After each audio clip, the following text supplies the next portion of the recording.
Subscribe to our YouTube channel and press the bell icon to get the latest updates.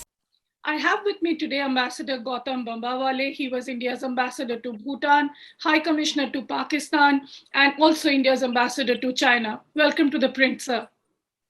Thank you. Thank you for having me, Nayanima. Sir, so to start this discussion, of course, it will be, we'll discuss more on this 1 year of Galwan clash that is going to get completed next week on 15th of June. We've seen and heard, and we've also reported what had happened. We lost 20 of our soldiers, but even after that, there were hopes that there could be some talks happening, disengagement, de-escalation. Our External Affairs Minister was in Russia meeting his Chinese counterpart, Wang Yi. Defense Minister was there. We had a 5-point agenda. But it seems that things are, they've not really progressed as we had probably planned. But let me just understand from you, and for the benefit of our viewers, 1 year from Galwan clash, although many things have happened, but do you think this relationship has undergone a severe damage and it will take a lot of time to probably go back to where we were? So your thoughts on that? Yeah. You're absolutely right, Nayanima, that in end of April or early May 2020, which was last year, little more than a year back, the Chinese moved large numbers of troops to Eastern Ladakh, or what we call Eastern Ladakh, the western sector of the India-China boundary. These were almost 50 to 60,000 troops, along with heavy armor, artillery, tanks, etc. And when you make such a move, this obviously has to be planned, and it takes some time to plan these things. So the first point I'd like to make is that, the move that the Chinese made into Eastern Ladakh about a year back, or a little over a year back, was a well-planned move. So they obviously had certain objectives, military objectives, for doing this. Now, one of the objectives which we can clearly see today, 1 year down the line, is that they wanted to move their ground positions to to what their claims were in Eastern Ladakh. And to a certain extent, they have been able to do it, not entirely, because the Indian Army then were able to do matching troop buildup, and the rest of the story. But I think the Indian Army and the Indian Armed Forces performed magnificently. Now, it is obvious that when the Chinese had such objectives, they're not going to go back on them. And you can see that clearly in their positions on the issues that you raised, namely that of disengagement and de-escalation, withdrawal of troops. So far, we have managed a disengagement only in one subsector of Eastern Ladakh, which is the Pankong Lake area. In the other subsectors, of course, you can see that the Chinese are not willing to go back. Now, as a result of what they did last year, India has been arguing that if there is peace on the border, then the rest of the relationship can move ahead as it has over the past 20 odd years. But if there's no peace on the border, the rest of the relationship cannot remain the same. China's playbook has been to attempt to make sure that the rest of the relationship remains the same. Now, when one side says that the relationship will be adversely impacted, and the government of India has taken measures to ensure that Chinese apps have been banned, that Chinese investment faces certain greater scrutiny. And for example, we have ensured that Chinese firms do not participate in India's 5G trials. You then find that the relationship is bound to deteriorate. It has already deteriorated, as you have rightly said, over the past 1 year. But I'm a little pessimistic on this score. I'm afraid it is going to deteriorate even further in the coming months and in the coming year. Mm-hmm. So what you were saying, Sir Idley, is that it is going to deteriorate further. So let me ask you, and what I had also asked you in the first question, what we try to understand is, there were these hopes coming up, right? When the Moscow Agreement, which the Ministry of External Affairs used in one of its press releases, that there was a 5-point agenda. There was some sort of understanding we arrived at. We did a disengagement at the Pangong Tso area. And then the understanding was that quickly other phases will take place. Why do you think the remaining part of disengagement has remained incomplete? And India has been constantly talking about it on the record that this is incomplete, urging China to complete it. Do you think they have no plans to do that anymore? They think that, let us just remain engaged like this. Yeah. So, I don't want to go into the details which you have described, which is process. But as far as India is concerned, our bottom line is that China must restore the status quo ante as it existed before April 2020 in the Eastern Ladakh region. And it is quite obvious that the Chinese don't want to do that because, that's why that is the point I tried to make to you, that when they moved their troops in April end or early May of 2020, there were certain objectives. Some of those objectives may have been met, some may not have been met, but whatever gains they have made, whatever objectives they have achieved, I don't think the Chinese are going to give them up. And I don't think India can change its position that there should be a restoration of the status quo ante. And therefore, you find these, the process getting elongated, getting lengthy, as both sides try to see what we can do to move ahead. Mm-hmm. So some of the things that we also keep hearing is that from experts and also from the government is that Depsang and other things, these are legacy issues. So they do not want to rush into that.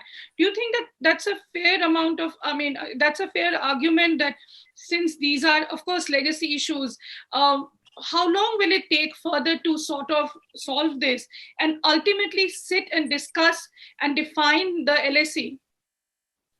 Look, let me start with your last point first, Nayanima, about defining the LAC. You know that going back to 1993, when the first border peace and tranquility agreement was signed in 1993 between India and China, ever since then, India has been arguing that both sides, both countries, both governments need to sit down and clearly define the LAC. Now, the process started but quickly broke down, and it broke down when discussion of the western sector of the boundary and the LAC was taken up. Therefore, since then, the Chinese have not been wanting to confirm and clarify the LAC. Now, when you don't confirm and clarify the LAC, obviously, there is a great deal of ambiguity about the LAC. And I think the Chinese are beginning to play on this because there is no clear definition of, people bandy things about 1959 and 1960 and 62 and so on and so forth. But that is only a rationalization of what we think the Chinese are thinking. They have never very clearly told us where the LAC lies. And therefore, that becomes an area, especially in the western sector. I'm not talking of the eastern sector. I'm talking about western sector of the boundary, the Eastern Ladakh, what we're talking about right now. And therefore, they are able whenever they want to. And we have seen May of 2020. So I think, this is something. The Indian position and the Chinese positions are quite irreconcilable, and therefore the relationship is going to deteriorate over the coming weeks and the coming months. In the gambit of all of these things, where do you think we can probably recalibrate our relationship? Because end of the day, they will be our neighbors. So if the relationship will deteriorate further, my point is it going to be more dangerous when it comes to a situation like a border standoff, and it can probably escalate quickly into a war? Look, the situation is dangerous even now as we speak, and it has been dangerous since April or early May of last year. Even though there has been disengagement in one subsector, which is the Pangong Lake area, Pangong Tso area, the troops are there in large numbers in other subsectors of Eastern Ladakh. So the danger is there even today.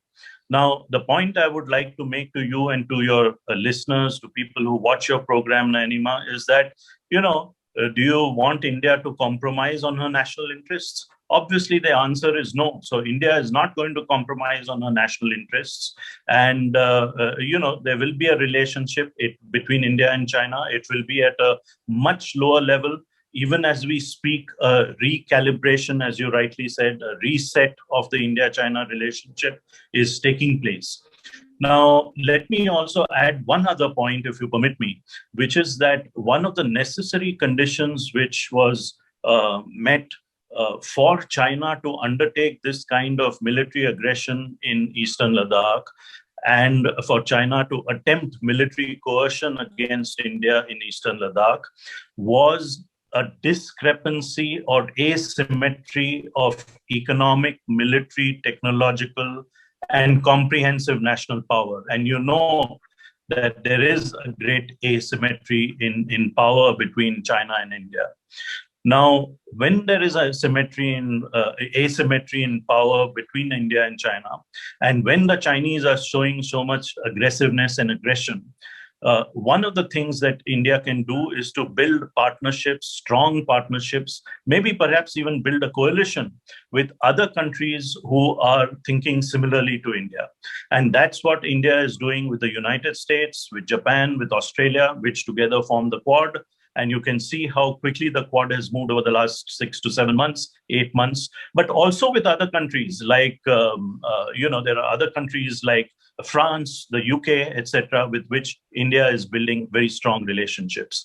And I would argue that India needs to also build a kind of this kind of very deep partnership, not only with these countries, the major democracies of the world, but also with a country like Russia, and also with a country in our neighborhood like Bangladesh. We need to build these strong coalitions so that we can face the military coercion which the Chinese are attempting in Eastern Ladakh. Mm-hmm. So do you think in the future, I mean, now we've had several dialogue mechanisms with China, right? We had the SR talks. We also have all the 5-6 border protocols.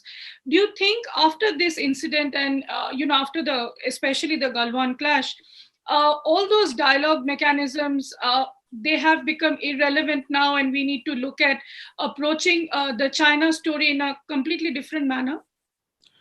Look, in my view, Nayanima, and I don't speak for the government of India anymore, as you know. In my view, there can be no other discussions between India and China before the boundary or the imbroglio in Eastern Ladakh is sorted out. As far as India is concerned, the way to sort out the imbroglio is for restoration of status quo ante. Obviously, the Chinese are not they don't want to do that. Now, once that happens, I think the rest of the relationship is not going to move ahead at all. All these other dialogues and dialogue mechanisms are not going to function. They're not going to have such dialogues. The only way the only thing that needs to be thought about is how the foreign ministries and the defense ministries and the militaries of the two sides can talk to each other about the problems in Eastern Ladakh. I'll just add one caveat, which is that we have seen that meetings of BRICS and SCO and so on, and RIC, Russia, India, China, have been going ahead. But I think those are, they're moving ahead in a desultory fashion so far. And the big elephant in the room is the sharp deterioration in India-China relations, which is a direct result of the Chinese military action, aggression, and attempted coercion in Eastern Ladakh. Mm-hmm.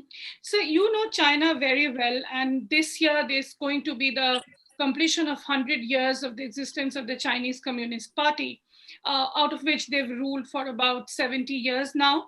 So do you think that the party is now going to be stronger at sort of, as time passes by, and we've heard some of the plans that President Xi Jinping has? How do you see the party performing now in the next, let's say, 70, 100 years?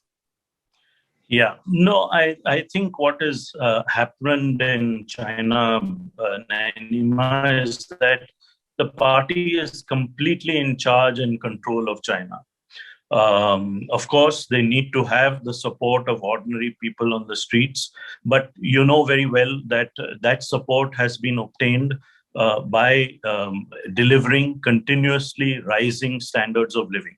So the Chinese people are happy with that. Over the past 40 years, they've had steadily rising standards of living. They are now very well off for most Chinese people, and in return, they do not question the Communist Party and the system which makes the Communist Party, the sole party in China.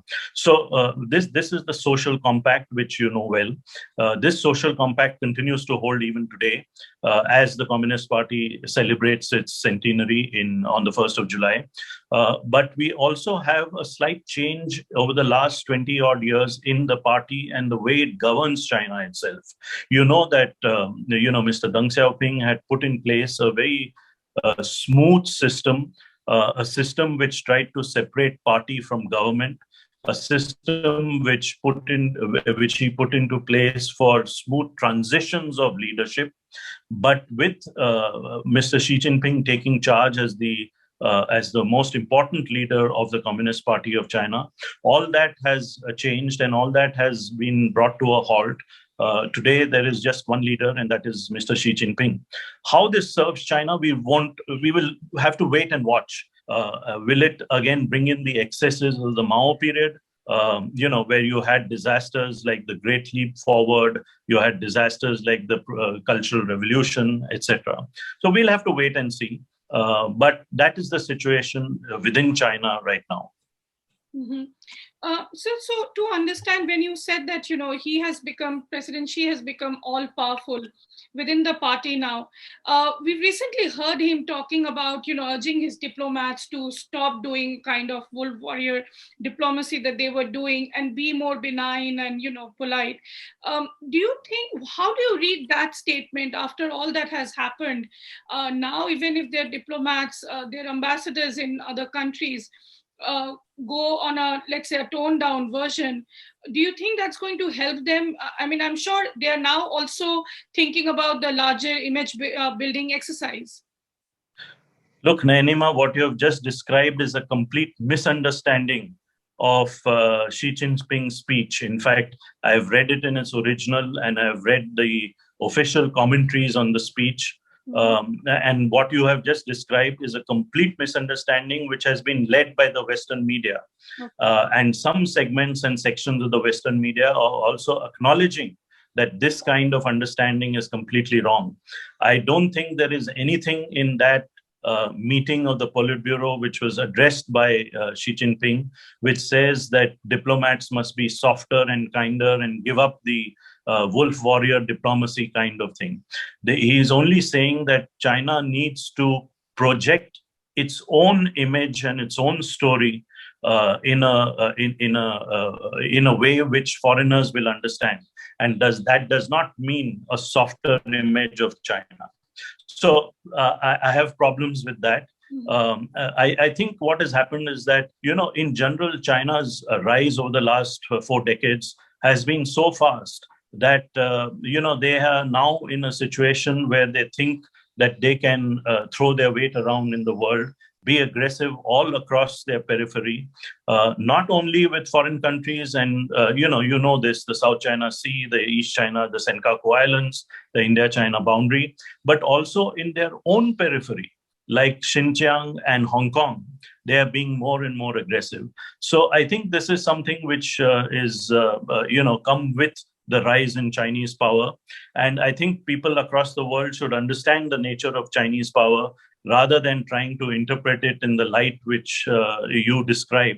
And I must say that it is not you, it is Western media outlets which have been peddling this line. It's wishful thinking. It's not the reality. Mm-hmm. So that's precisely why I had asked you, because I know that you've read it in their language. So, sir, to also now understand, as you've said, that the relationship is going to further deteriorate. Now, when that happens, we also have a US looking at China in a way which is somewhat a continuation of what former President Trump did, but we are seeing, Biden taking a different kind of approach.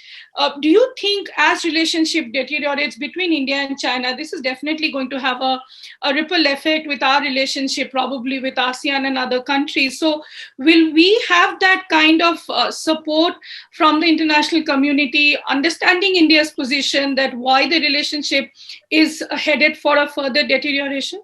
No, I think there is complete understanding in the United States, both under President Trump in April and May 2020, when this Eastern Ladakh imbroglio started, and President Biden now. There's complete understanding from most of the democracies of the world, whether it's France, whether it's Japan, etc. They know that it is Chinese aggression which has led to the current situation in India-China relations. Let me also, talk about what you had said earlier. As I told you, there is such a great asymmetry between economic, military, and comprehensive power between China and India today, that India will have to count on other countries to help them, not in military terms. It's not as if they're going to send troops to Eastern Ladakh. No, not at all.